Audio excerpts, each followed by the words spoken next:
We going to the other side. That's right. And you tripping because of storming. I done already told you where we going.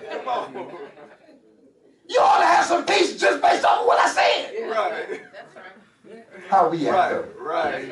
And we don't act too much better than them do. Come on now. No. God will speak a word to us about our stormy situations. Lord have mercy. And then all of a sudden we get home and that storm start rearing up some more, and we forget the word that God spoke. We didn't forgot. He said, I have appointed you to this thing to do. We forget all about that. Oh shoot. Oh, suck it now, God. You getting ready to take me out. Look what's happening to me. Whoa! We go there with him. And I can just imagine Jesus is saying, what is your problem? Why are you waking me up? Right. See, so he said, I have to give you some peace. So that when your soul is storming on the inside, when troubles are plaguing your mind, Come on now. when you don't know what side is up and what side is down, when the doctor has said something to you that you don't agree with, I don't have to get mad at you. I don't have to get angry with you. All I got to do is lean back. See, because peace, with peace comes prosperity. Yeah. There is a prosperity in my soul. Yes, yes.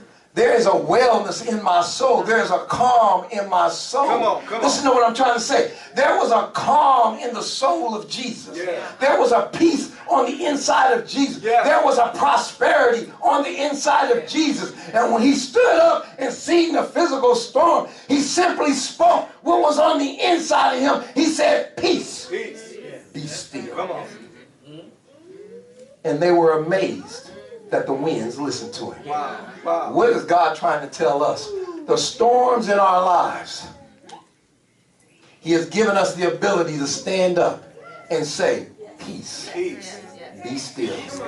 I'm not going there with you. Right. I'm not riding this rough sea with you. Right. Peace, be still. I'm going to have a calm mind. Yeah. Yeah. I'm going to have a healthy soul. Yeah. My soul is not going to be troubled by this thing. You're not bringing anxiety into my life. Right. Anxiety brings depression. And depression brings high blood pressure. All of these things. I ain't having none of that. I don't want none of that. Right. So God said, you don't have to have none because I give you peace. I've given you peace. I hope you're getting a picture of what God is saying here. And so, with what God has given, by way of his Spirit, he's telling us that if we're really of him, then he would not produce anything that didn't look like him. He just wouldn't. It just can't happen. He set it into effect with nature.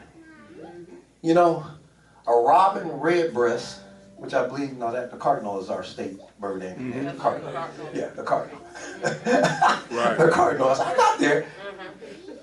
A cardinal don't go out and reproduce and have a robin redbreast.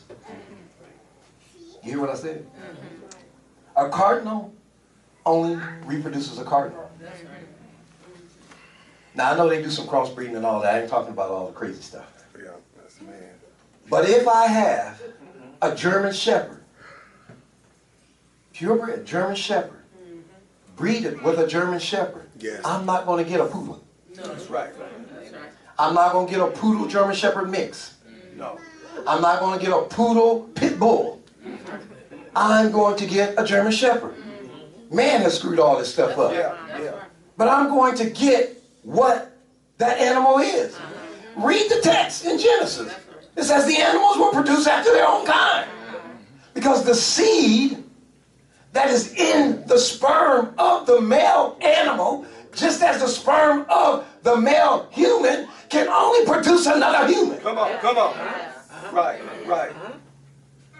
And the human that is produced by another human has all the attributes that God put in for a human to have. That's right. So, when we take a look at ourselves after we get finished with all this other stuff we got going on, we need to do fruit inspection. We need to inspect ourselves and say, do people see love? Or do they see me? Or do they see some other image of love that I've manufactured, or somebody else has manufactured, or somebody else has painted? Or do they see the love of me? Again, we're not just, I'm going to make this statement, and like Minister Stewart said last week, we know that any sin ain't good with God. So this statement is not intended to bash nobody. But if we're dealing with love, and there are two people that feel that they love each other in a godly way, love would not rejoice over two of the same trying to produce something else that God didn't produce. It just wouldn't. If the Spirit of God is there and has produced love, one of the attributes of love is it does not rejoice over iniquity. I don't even have to be mad about it. It just is. I can't rejoice watching a man kiss a man. I can't rejoice over that. That's what the Bible is saying, because that is immorality. And love does not rejoice over immorality.